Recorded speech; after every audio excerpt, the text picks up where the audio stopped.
Hare Krishna, olá a todos, estamos de volta com mais um episódio da série Fundamentos do Vedanta. Eu sou Nityananda Dasa e hoje a gente vai estar falando sobre conhecimento. No último episódio dessa série a gente falou um pouco sobre o papel do Guru e como o Guru ele era visto dentro dos textos védicos originais e como ele era visto dentro da tradição do Vedanta. E assim, o principal papel do Guru, a gente vai ver, né, segundo Vedanta, é justamente escolher conhecimento espiritual das escrituras sagradas e revelar esse conhecimento para os seus discípulos, né, fazer com que os discípulos tenham uma compreensão prática desses temas. E agora a gente vai falar um pouco sobre justamente essa questão do conhecimento, né, ou seja, que formas alguém tem de adquirir conhecimento, segundo a visão do Vedanta, né? Então, que tipo de conhecimento é esse que o Guru expõe ao seu discípulo, ou que as escrituras revelam para aqueles que buscam conhecimento nelas, né? Então, a gente vai ver que a questão de como fazer para validar um conhecimento, ou seja, a epistemologia, o estudo sobre qual conhecimento é válido e qual conhecimento não é válido, qual é a forma correta, qual é a melhor forma, mais precisa, mais acurada da gente obter conhecimento, essa questão epistemológica, ela é extremamente importante nos Vedas. A gente vai ver, por exemplo, o Taittiriya Aranyaka, no verso 1.2.1, falar que o conhecimento correto ele pode ser obtido através da percepção, da inferência, da revelação ou através do testemunho de pessoas peritas, né? Então a gente vê uma reflexão das Upanishads tentando iluminar a gente sobre quais são as formas, os caminhos que a gente pode usar para construir conhecimento concreto, conhecimento substancial, confiável, né?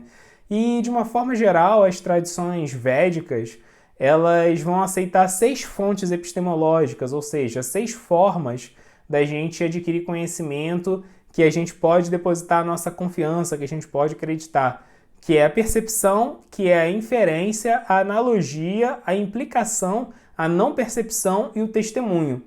Né? Nem todas as escolas védicas vão aceitar todos esses 6 processos de obtenção de conhecimento.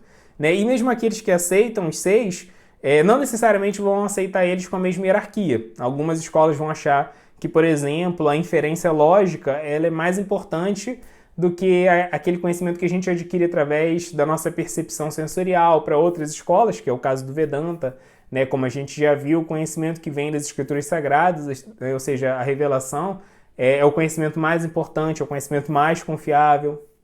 E por aí vai. Mas, de uma forma geral, esses 6 métodos de obtenção de conhecimento, eles gozaram assim, de muito prestígio epistemológico no período védico. E é isso que a gente vai ver agora. A gente vai ver um pouco sobre cada uma dessas 6 formas de obter conhecimento e quais delas o Vedanta de fato confiava.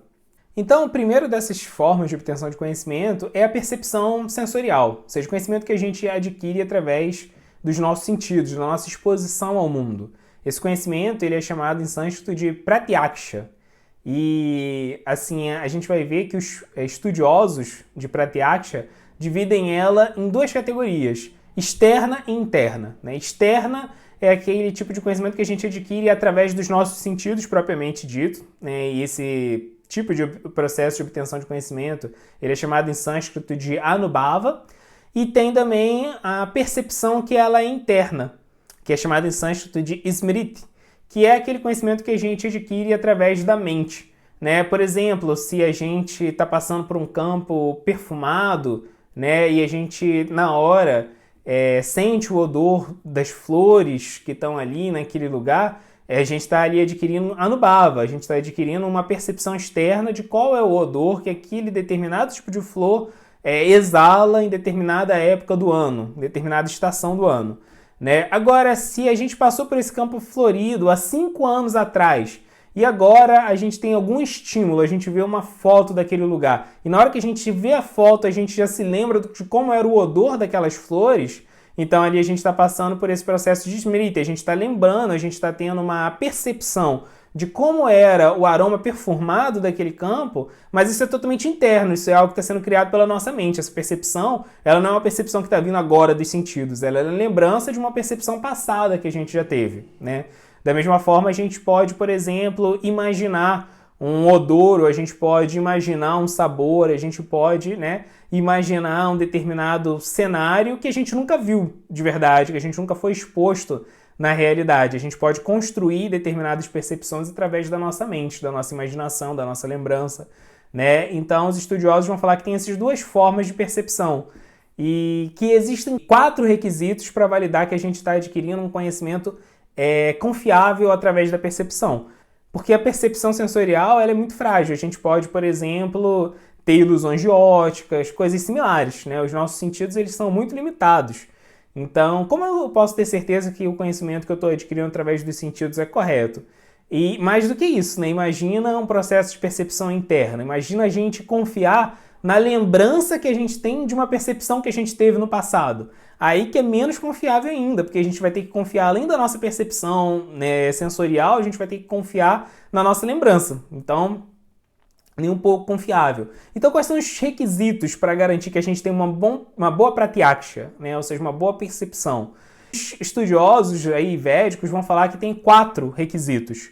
O primeiro é aquilo que eles chamam em sânscrito de Indriya Artha Sanikarsa, que é a percepção direta dos sentidos do investigador, né? Ou seja, você tem que você mesmo ter tido essa percepção. Não adianta assim você confiar numa descrição que alguém deu, né? Você tem que confiar numa percepção que você possa ter diretamente, né? E que seja uma percepção que ela possa ser experimentada por outras pessoas, né? Então, o segundo requisito é aquilo que é chamado de avyapadesha, ou seja, não verbal. A gente tem que ser exposto à experiência dos sentidos, né, em si, como a gente viu no requisito passado, e a gente não pode, assim, ser induzido a essa percepção através de algum viés verbal. Por exemplo, alguém falou pra gente, olha, você tá vendo aquele determinada imagem, naquela imagem ali tem tal representação. A gente pode olhar para uma imagem já com viés de que a gente vai ver tal coisa. Tem na internet, né, esses testes assim que você olha uma imagem, mas se você olhar de outra perspectiva, a imagem é totalmente diferente, né?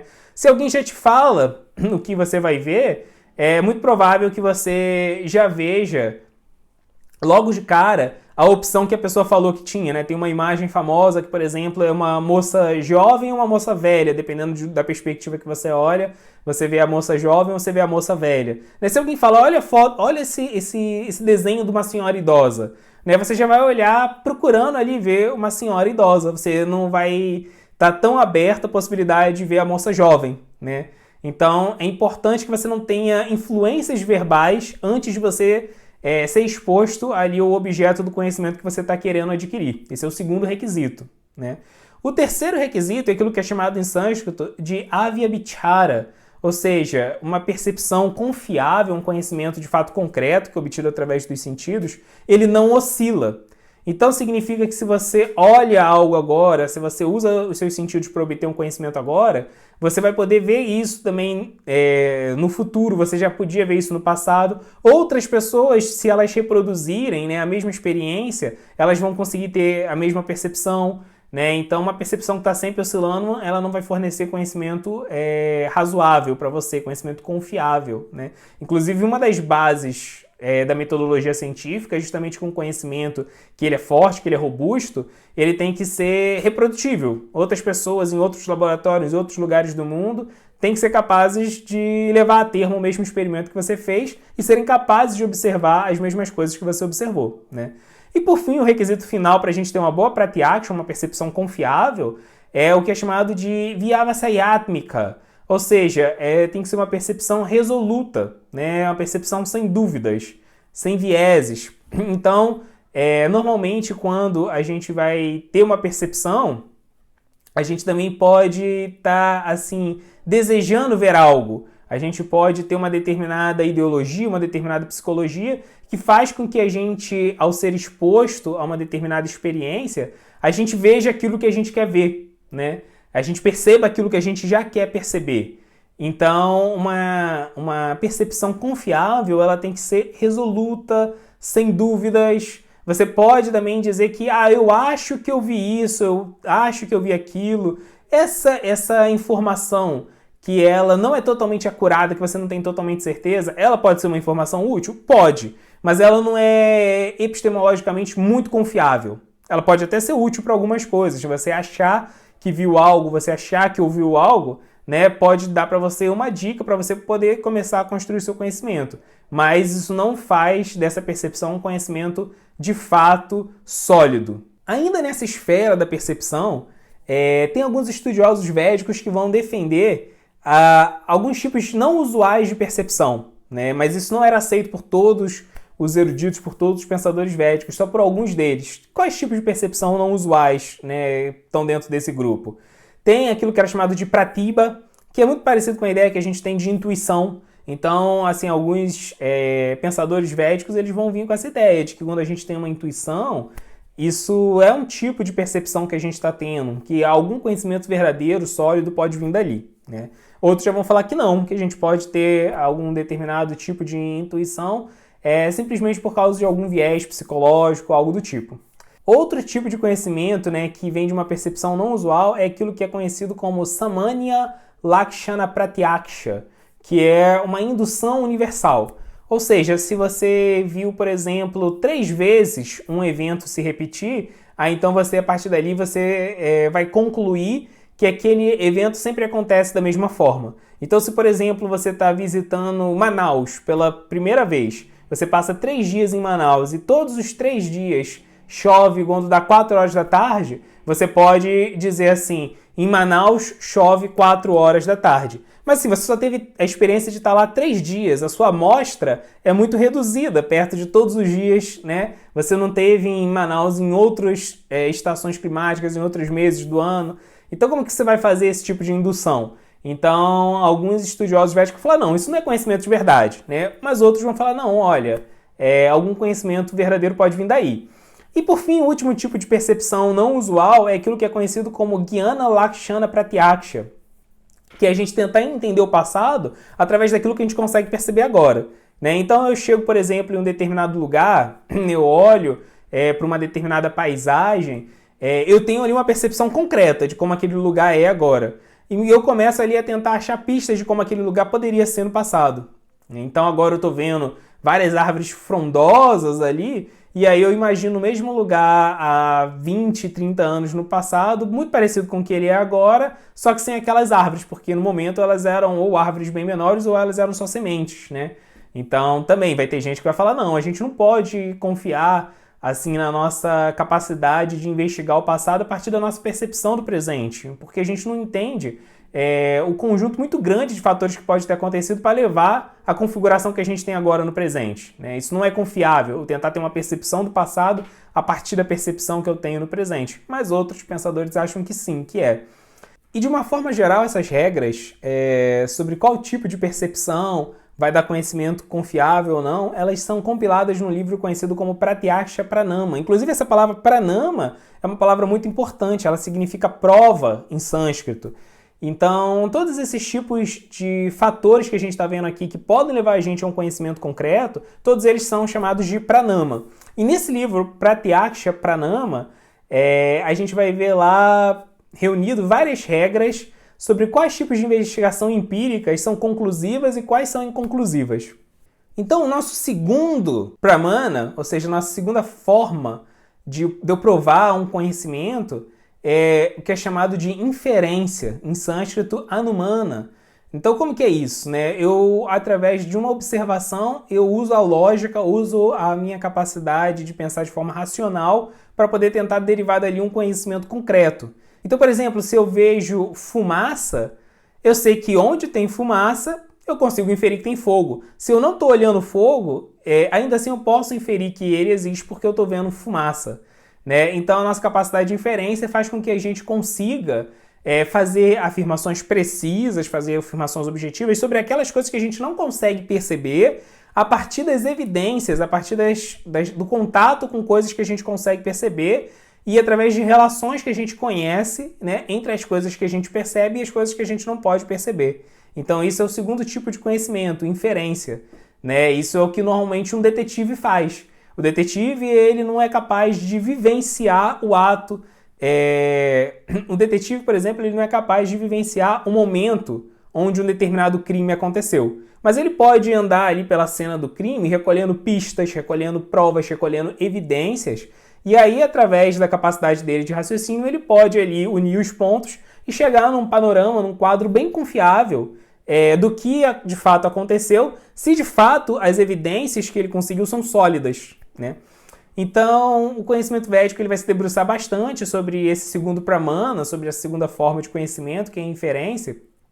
E os sábios védicos, eles vão falar que para eu ser capaz de fazer uma boa inferência, uma inferência precisa, eu preciso de 3 coisas. A primeira é pratigya, que é uma hipótese. Então, quem está fazendo a inferência, ele tem que ser capaz de formular uma hipótese que depois ele vai testar a força dessa hipótese. A segunda coisa que ele precisa é o que é chamado de reto, ou seja, razão, racionalidade. Ele tem que provar que a hipótese que ele construiu faz sentido, é coerente, né? Ela é razoável. E a terceira coisa que ele precisa são drishantas, ou seja, evidências, exemplos que vão embasar a hipótese dele, vão tornar ela mais robusta, mais forte. Ou seja, basicamente a pessoa ela tem que construir uma hipótese, mostrar que essa hipótese faz sentido, ela é razoável, e mostrar que ela, apesar, né, dela também ser razoável, além disso, ela também está calcada em fatos concretos. Eu tenho evidências ali que tornam a minha hipótese cada vez mais confiável. E os sábios védicos eles vão falar que uma prova ela também só pode ser produzida se as evidências que eu tenho para substanciar a minha prova, elas também são provadas, essas evidências, elas são claras, elas são objetivas, elas não são enviesadas. E além disso, as contra-evidências, elas também são derrotadas.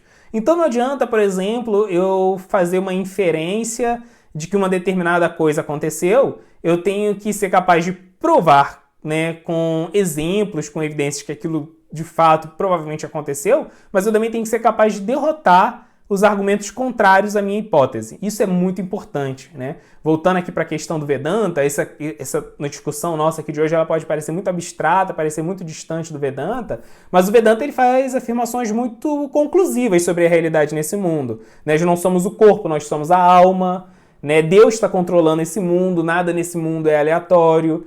Então, assim, a gente tem que ser capaz de dar evidências que tornem essas coisas mais fortes, mais sólidas, mas com certeza vão ter pessoas que vão ter visões diferentes sobre essas mesmas coisas que o Vedanta descreve, né? Então, um vedantista, ele não tem que, por exemplo, ser capaz apenas de defender, logicamente, a teologia que ele acredita e capaz de dar alguns exemplos de como essas coisas são razoáveis, mas ele também tem que ouvir, honestamente, os argumentos contrários e ser capaz de responder esses argumentos, para que de fato ele construa um Vedanta que é saudável, de fato que ele construa um Vedanta que é forte, que é inspirador e que pode nutrir espiritualmente alguém, né? Então, apesar dessa nossa discussão até agora talvez estar parecendo muita viagem, ela não é. Ela está muito inserida justamente no coração do Vedanta, que Vedanta significa justamente a conclusão do conhecimento. Então a gente precisa saber se esse conhecimento que o Vedanta está propagando, ele de fato faz sentido, de fato ele é sólido. Isso é uma coisa muito importante.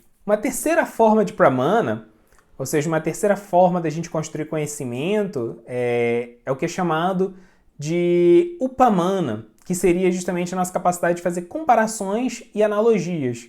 Isso é mais ou menos eu, por exemplo, querendo explicar o que é um ornitorrinco para uma pessoa que nunca viu um e falar, olha, o ornitorrinco ele parece um pato. Ele tem bico, ele é um animal semiaquático, mas ele não é exatamente um pato, porque ele tem algumas coisas diferentes. Por exemplo, ele é mamífero, ele não é uma ave como o pato, né?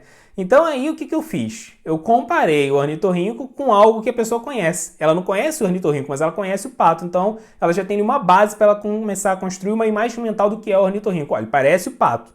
Agora imagina um pato que amamenta, né? Então ela não conhece o ornitorrinco, mas ela conhece o pato e ela conhece outros animais que amamentam. Ela junta as duas coisas na cabeça dela, ela já vai ter mais ou menos uma figura do que é o ornitorrinco, né? Então isso é uma forma da gente construir conhecimento. Se eu não posso dar uma percepção direta daquela coisa que eu estou afirmando para a pessoa, pelo menos eu posso construir na cabeça dela um conhecimento a partir de outras coisas que ela já conhece, né? Então, os sábios védicos eles vão falar que uma boa analogia, uma boa comparação depende de 3 coisas, né? O que é chamado de upameya, que é o objeto da comparação, upamana, que é a base da comparação, e samanya, que é o atributo da comparação. Então, nesse caso aqui, a gente está falando que o ornitorrinco ele parece um pato. Qual é o objeto da comparação? Ou seja, qual é o upameya? O ornitorrinco. É aquilo que eu estou querendo explicar para a pessoa que ela não conhece. né? E o que que é o Upamana, a base da comparação? É o pato. O pato ela conhece, então eu falei, o ornitorrinco parece o pato, né? Então eu já estou construindo uma ideia na cabeça da pessoa.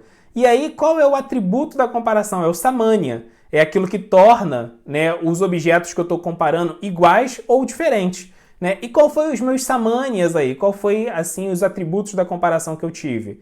Os atributos da comparação que eu tive foi o bico, né? Eu falei, olha, o ornitorrinco ele parece um pato, tem bico, tem tudo, é um animal semiaquático, né? Então esses atributos que eles têm de iguais.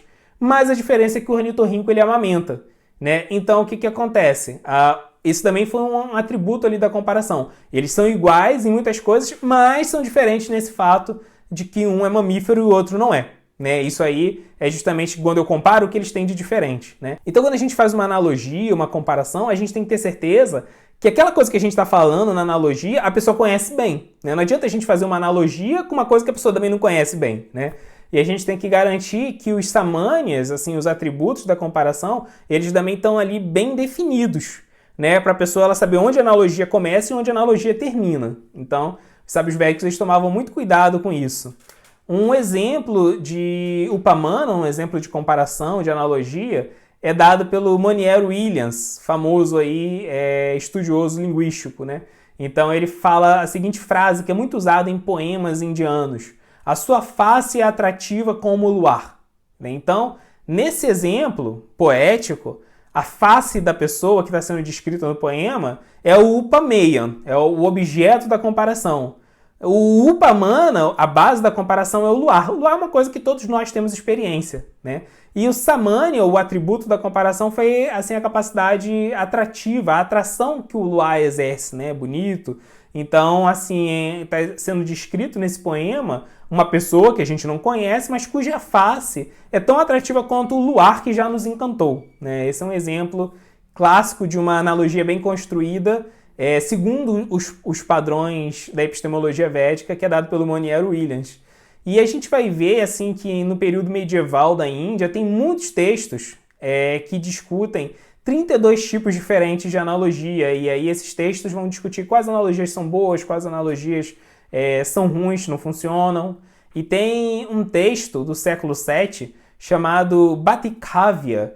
Esse texto, nos versos dele 10.28 até o 10.63, lá vai ser discutida a validade epistemológica dos Upamanas, né? Ou seja, em quais casos a gente fazer uma boa analogia de fato está construindo bom conhecimento. Porque tem muitos casos que a gente pode fazer uma boa analogia que na verdade não vai estar provando coisa nenhuma, né? Então não é o fato de eu fazer uma boa analogia, apesar dela ser boa para me ajudar a comunicar uma ideia, não necessariamente isso garante que a ideia que eu estou comunicando bem seja de fato uma ideia verdadeira, né? Então esse livro Bhattikavya vai discutir em quais casos uma boa analogia ajuda a gente a fazer uma boa investigação epistemológica. Bem, o nosso quarto pramana, a nossa quarta fonte de conhecimento védico é o que é chamado de Arthapati, que é aquilo que a gente poderia chamar de implicação. Hoje em dia, esse tipo de recurso, esse tipo de artifício é muito usado em lógica e é chamado, né, frequentemente dentro do reino da lógica, de modus ponens. Né? O que significa uma implicação? Significa eu dizer que P implica em Q. Ou seja, eu tenho um fato P e a existência desse fato faz com que aconteça um outro fato, um outro evento Q. E se P é verdade, Q também deve ser verdade. Né? Vou dar um exemplo para tornar isso assim, um pouco mais claro na nossa cabeça, menos abstrato. Por exemplo, eu posso falar a seguinte frase: um menino saiu no bote que chega no destino às 11 da manhã. E já são mais de 11 da manhã. Logo, o menino já chegou no destino. Né? O evento P implica no evento Q. Né? Qual é o evento P que implica no evento Q? Né? O menino ele saiu no bote e esse bote ele chega às 11 da manhã. Isso é P. Isso é a primeira afirmação que eu tenho e eu tenho certeza que ela é verdade. Né? E já são mais de 11 da manhã. Se já são mais de 11 da manhã, eu sei que o bote já chegou. Né? E logo o menino ele já chegou no seu destino. Né? Isso é a conclusão que ela também tem que ser verdade. Né?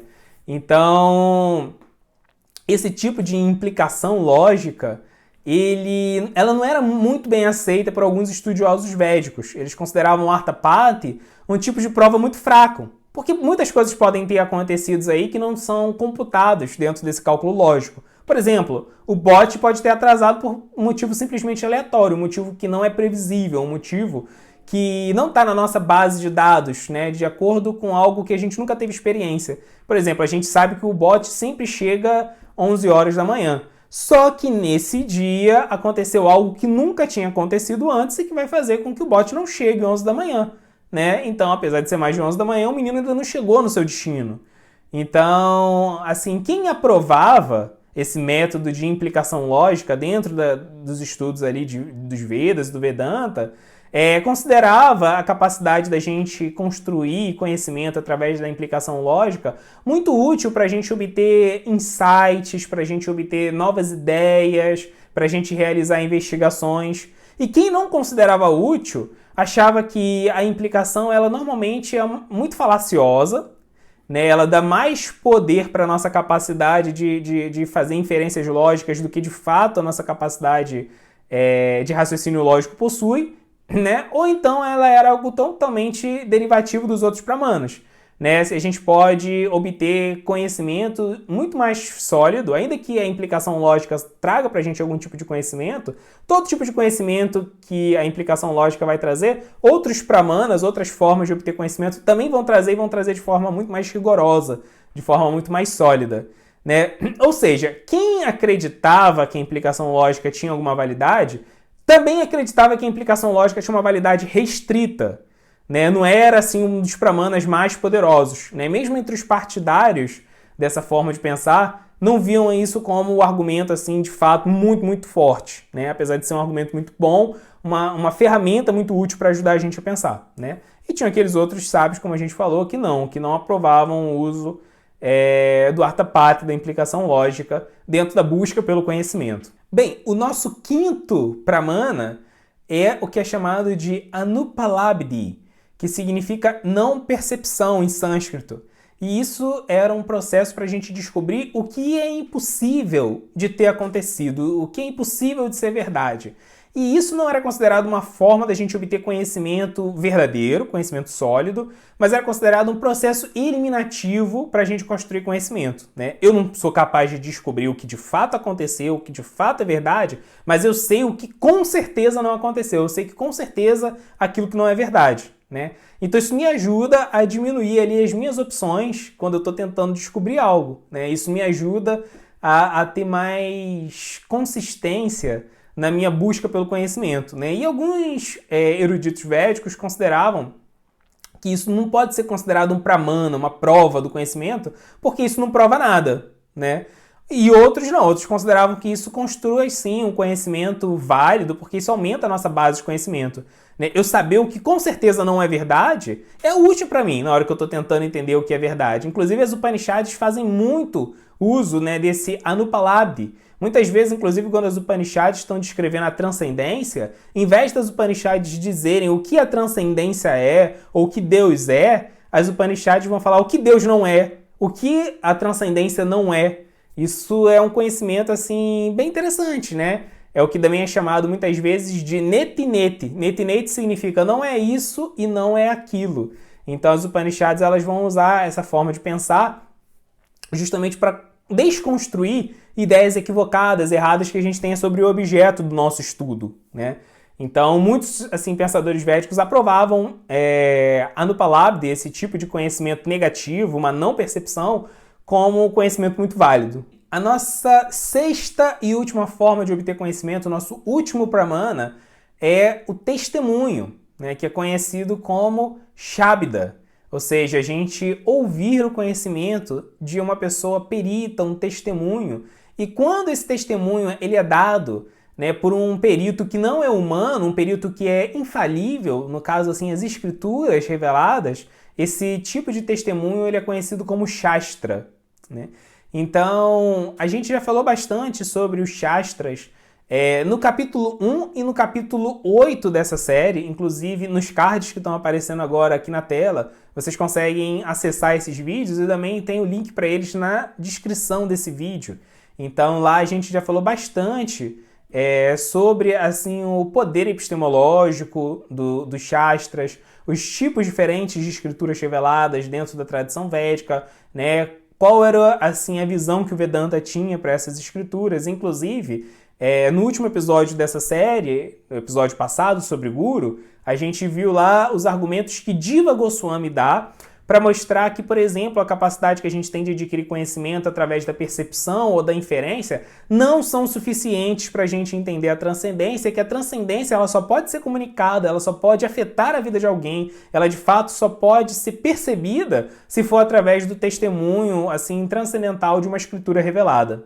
E como a gente falou, né, tem sábios védicos que aceitam um determinado tipo de pramana, outros sábios que aceitam outro tipo de pramana, e os sadarshans, as 6 escolas de pensamento que levam em consideração assim, a opinião dos Vedas, né, que consideram os Vedas fonte de conhecimento.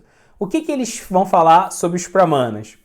Bem, a escola Vaisheshika, né, que é a escola que se preocupa mais em entender a estrutura do universo, vai falar que assim, os pramanas que vão ajudar a gente a obter conhecimento são percepção e inferência.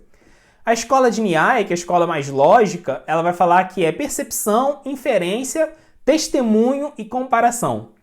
A escola do Mimamsa, ela se divide em outras 2 escolas, a Prabhakara Mimamsa e Bhatta Mimamsa. O pessoal que segue a linha do Prabhakara Mimamsa vai falar que todos esses tipos de métodos de obtenção de conhecimento que a gente falou são válidos com exceção da não percepção, né? Do Anupalabdhi. E já o pessoal do Bhatta Mimamsa vão falar que todos esses pramanas são válidos, né? Inclusive, a linha do Advaita Vedanta também vai falar que todos esses processos eles são formas epistemologicamente válidas, né?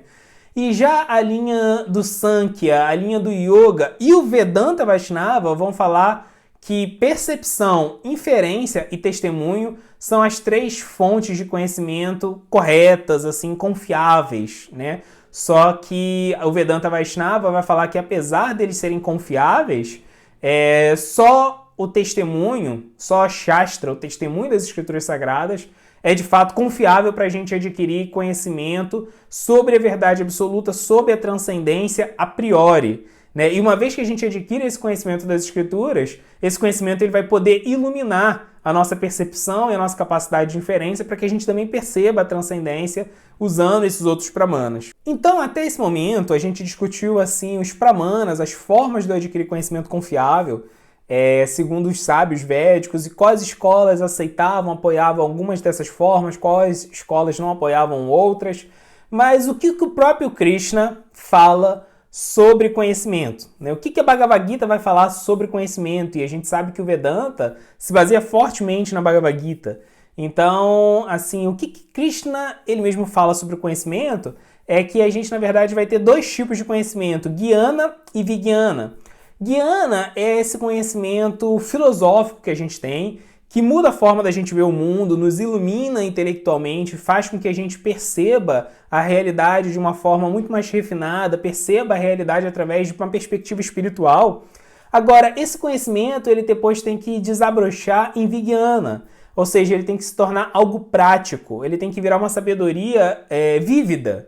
Ele tem que mudar o nosso caráter, mudar a forma da gente agir, a forma da gente se relacionar com o mundo e a forma da gente se relacionar com Deus. Então, Krishna ele louva muito o conhecimento na Bhagavad Gita e ele deixa bem claro que esse conhecimento ele tem que impulsionar a gente rumo a um contato direto com Deus, né? Deus que, na verdade, é a própria fonte do conhecimento. Krishna vai deixar isso claro no capítulo 15, por exemplo, da Bhagavad Gita, onde ele diz que ele é a fonte do conhecimento, ele é a fonte, inclusive, da lembrança e do esquecimento também, né? E Krishna, ele louva o conhecimento como algo muito importante. Inclusive, no capítulo 4 da Bhagavad Gita, que é um capítulo fortemente relacionado com esse tema de Jnana, esse tema do conhecimento, Krishna ele vai dedicar muitos versos a falar sobre o valor e a importância de Jnana. Inclusive, a palavra Jnana é cognata da palavra gnosis, né? Então, esse conhecimento transcendental, Krishna vai falar o seguinte, do verso 36 ao verso 39 do capítulo 4. Ele diz o seguinte: mesmo que você seja considerado o mais pecaminoso de todos os pecadores, quando você estiver situado no barco do conhecimento transcendental, será capaz de cruzar o oceano de misérias. Assim como o fogo ardente transforma a lenha em cinzas, ó Arjuna, do mesmo modo, o fogo do conhecimento reduz a cinzas todas as reações às atividades materiais. Nesse mundo não há nada tão sublime e puro como o conhecimento transcendental. Esse conhecimento é o fruto maduro de todo o misticismo, e aquele que se familiarizou com a prática do serviço devocional desfruta desse conhecimento dentro de si no devido tempo. Um homem fiel que se dedica ao conhecimento transcendental e que subjuga seus sentidos está qualificado a obter tal conhecimento e, tendo-o alcançado, ele atinge rapidamente a paz espiritual suprema. Ou seja, Krishna fala coisas muito marcantes sobre o conhecimento, e uma delas é que o conhecimento pode redimir a gente dos nossos pecados, no sentido de que quando alguém de fato adquire conhecimento sobre como esse mundo funciona, qual é a origem desse mundo, qual é a verdadeira identidade espiritual de si mesmo e qual é a posição de Deus, naturalmente essa pessoa, se ela absorveu esse conhecimento, se esse conhecimento não ficou apenas na camada teórica, intelectual nela, mas penetrou o intelecto dela e sensibilizou ela profundamente, a pessoa vai mudar de caráter na medida que ela tem uma percepção direta desse conhecimento, na medida que ela implementa, que ela põe em prática esse conhecimento transcendental. Então o conhecimento ele vai fazer com que a gente conheça a nossa verdadeira identidade espiritual e experimente Ananda, a felicidade que é inerente da nossa natureza divina, e que vai fazer com que a gente experimente um contato com Deus, que vai, assim, subjugar todas as propostas hedonistas de prazer que existem nesse mundo. Então, o que Krishna está querendo dizer aí é que o caráter de uma pessoa, de fato, muda com o conhecimento. E por isso o conhecimento tem esse poder redentivo. Ele pode transformar em cinzas as reações kármicas de alguém, porque o karma nada mais é, como a gente já viu no episódio sobre karma, do que a manifestação palpável, tangível do nosso próprio egoísmo. E o conhecimento pode, de fato, convencer alguém sobre o quão danoso é o egoísmo que ele cultiva. E quanto, assim, o egoísmo está separando ele da verdadeira meta da vida dele, da verdadeira fonte de felicidade que pode saciar as expectativas de prazer, de felicidade que ele tanto tem, que ele tanto acalenta. Então, Krishna também fala aqui que o conhecimento ele é a fonte de paz espiritual suprema, porque o conhecimento faz com que a gente entenda que tudo que existe está sob o controle divino, de um Deus que é todo bondoso. Então, assim, a fórmula da paz, a base da paz, vem justamente dessa confiança e dessa compreensão da agência de Deus por trás do mundo, segundo o conhecimento que Krishna traz aqui na Bhagavad Gita. Então, Krishna fala que o conhecimento ele tem um caráter extremamente prático. Ele muda a psicologia de alguém, ele muda os atos de alguém, ele muda a relação que alguém tem consigo mesmo e com o mundo. Então, o conhecimento transcendental, o conhecimento sobre a natureza de Deus e tudo que provém dele é, de fato, algo assim extremamente impactante na vida de uma pessoa. E Krishna ele também vai falar, nesse mesmo capítulo 4, que aquele que conhece a natureza transcendental do meu aparecimento e atividades, ao deixar o corpo, não volta a nascer nesse mundo material, mas alcança minha morada eterna, ó Arjuna. Krishna diz isso no verso 9 do capítulo 4. E o que Krishna está dizendo aí? Que alguém que conhece Deus, da forma que Deus se revela, da forma que o próprio Deus escolhe se apresentar, essa pessoa ela não precisa mais nascer nesse mundo. Krishna não está se referindo aí a alguém que só vai adquirir conhecimento acadêmico sobre as atividades de Deus, como elas são descritas nos Vedas, como elas são descritas na Bhagavad Gita. Não. O que Krishna está querendo dizer é que alguém que conhece as atividades de Deus, alguém que conhece o aparecimento de Deus nesse mundo como um avatar, essa pessoa ela de fato não precisa mais nascer nesse mundo, porque conhecer, nesse contexto que Krishna está falando, não significa conhecer apenas assim a informação sobre esses tópicos, mas ter um contato íntimo com esse tema, porque você de fato está vivenciando isso.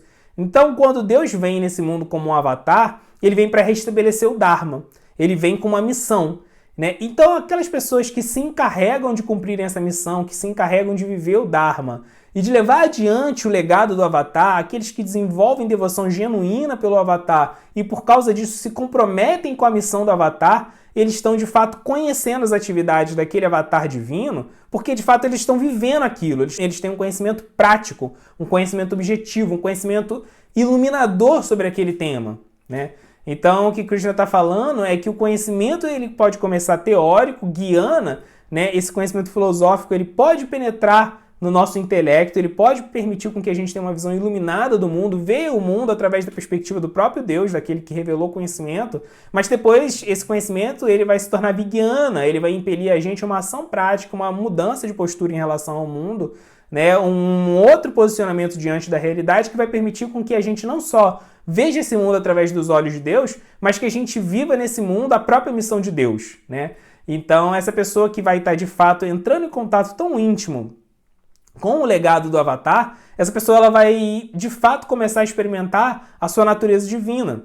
E ela vai gradualmente se afastando do egoísmo, que é justamente a algema que Maya, a ilusão material, usa para cativar as almas dentro do reino de Prakriti, dentro do reino material. Então a gente viu que esse verso, esse exato verso que a gente falou agora, ele conecta vários pontos que a gente viu ao longo dessa série, mostra como existe uma ligação direta entre todos eles e ele aponta para o tema do nosso próximo vídeo, que é a conclusão da série dos Fundamentos do Vedanta. Ele mostra que guiana, o conhecimento transcendental, tem que levar a gente a uma relação de devoção com Deus. Essa é a visão da Bhagavad Gita e essa é a visão do Vedanta Vaishnava. Então, no próximo episódio dessa série, que é o episódio final da série Fundamentos do Vedanta, a gente vai estar vendo o que é a devoção segundo a visão do Vedanta. Então fica o nosso convite aí para aqueles que ainda não estão inscritos no canal, para que se inscrevam para receber a notificação do próximo vídeo. A gente se vê na próxima semana com a conclusão dessa série. Hare Krishna!